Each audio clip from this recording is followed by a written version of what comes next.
जाति क्षेत्र को छोड़ते हुए संगठन, कुटुंब और समिति या अन्य चीज़ें भूलते हुए मैं आप सबका आह्वान करता हूं, आप सबसे निवेदन करता हूं, आप सबसे प्रार्थना करता हूं कि यह लड़ाई आप अपने लिए अपने द्वारा लड़ेंगे।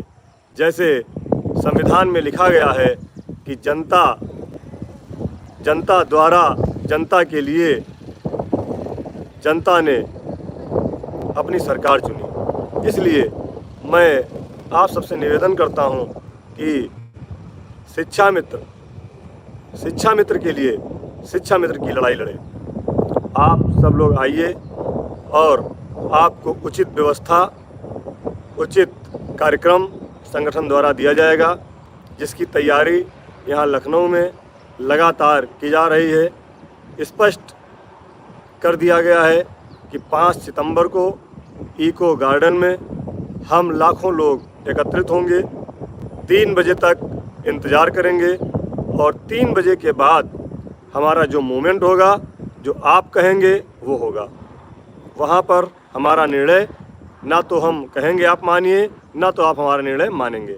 हमें पता है, क्योंकि जब विकल्प सिर्फ एक हो, सवाल के अन्य विकल्प ना हो, तो फिर निर्णय वही लेना पड़ता है कि सही है या गलत है। इसलिए सभी साथियों से आग्रह है कि किसी भी कुटुंब कबीले में ना बटें।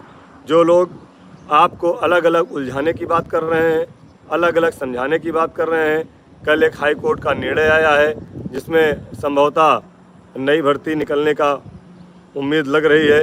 अगर नई भर्ती की रिकमेंड सरकार करेगी तो उसमें जो टीईटी पास लोग हैं वो बैठ सकते हैं, लेकिन अतिरिक्त लाभ मुझे नहीं लगता कुछ मिलेगा। भारांक अगर मिलेगा भी तो वह परीक्षा पास होने के बाद मिलेगा, परीक्षा के अंकों में उसका कोई जोड़ नहीं होगा, जैसा कि पहले भी ऐसा किया गया है।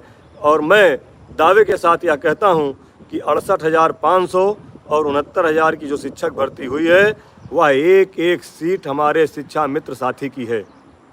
जिन अधिकारियों ने, जिन लोगों ने हम शिक्षा मित्रों के हाथ से यह रोटी छीनकर दूसरे लोगों को दी है, 20-20 साल से प्राथमिक विद्यालय में सेवा दे रहे शिक्षा मित्रों के हक का निवाला छीनकर दूसरे लोगों को। नमस्कार साथियों, स्वागत है आप सभी का आज की इस नई वीडियो में। ये वीडियो आप सभी शिक्षा मित्र साथियों के लिए बेहद ही महत्वपूर्ण होने वाली है। हाल ही के अंदर की कुछ खबरें हैं जो कि इस वीडियो के माध्यम से आप सभी के बीच में साझा करेंगे।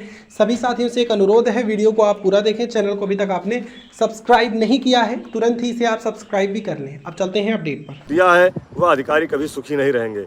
एक एक सीट हमारे शिक्षा मित्र साथियों की है। 1,37,000 शिक्षा मित्रों की सीट को बीएड बीटीसी के लोगों को बांट दिया गया, जो कहीं से भी न्यायप्रिय नहीं था। आपको उनकी भर्ती करनी थी, अलग से भर्ती करते, लेकिन आप देख रहे हैं रोज़ रोज़ नए खुलासे हो रहे हैं, रोज़ रोज़ नए खुलासे हो रहे हैं और उन खुलासों में बहुत सारी चीज़ें निकल कर के आ रही हैं। हो सकता है भविष्य में और बड़े खुलासे हों और उसमें फिर कोर्ट और सरकारें निर्णय लेंगी। और आज जो मैं कह रहा हूं कि एक एक सीट वो शिक्षा मित्र की थी और शिक्षा मित्र को मिलनी चाहिए, देखना एक दिन यही कोर्ट और सरकारें भी कहेंगी कि शिक्षा मित्रों का हक था जिसे दूसरे लोगों को दिया गया। इसलिए आप लोग बंटने में विश्वास मत रखिए, एकता के साथ 5 सितंबर को आइए। सारी व्यवस्था, सारी जिम्मेदारी संगठन कर रहा है। अलग अलग बंटने का प्रयास न करिए। आपने देखा, जिन लोगों ने कभी आंदोलन नहीं किया, जिन लोगों ने कभी कार्यक्रम नहीं किया, आज वही आपको बांटने का काम कर रहे हैं। एकता बनाने के नाम पर बांट रहे हैं, एकता बनाने का नाम दे रहे हैं कि हम महागठबंधन कर रहे हैं, हम क्या कर रहे हैं, लेकिन आपको अलग अलग श्रेणी में बांट रहे हैं। कोई आपको टेट पास में बांट रहा है, कोई सीटेट पास में बांट रहा है, कोई आपको 68,500 की भर्ती से बचे हुए 30-33 में बांट रहा है, कोई 69,000 में बचे हुए हमारे शिक्षा मित्र साथियों को बांट रहा है। आज बंटने का नहीं, आज एक होने की ज़रूरत है। और पहले हम सभी शिक्षा मित्र साथी अपने जीवन यापन भर की व्यवस्था कर लें, उसके बाद जब कोई श्रेणीकरण होगा तब आप बटिएगा, खूब बटिएगा। अभी कम से कम हम सबकी थाली में इतना भोजन आ जाए कि हम, हमारे परिवार और हमारे बच्चे उसको खाकर अपना जीवन निर्वाह कर सके। इसलिए मैं पुनः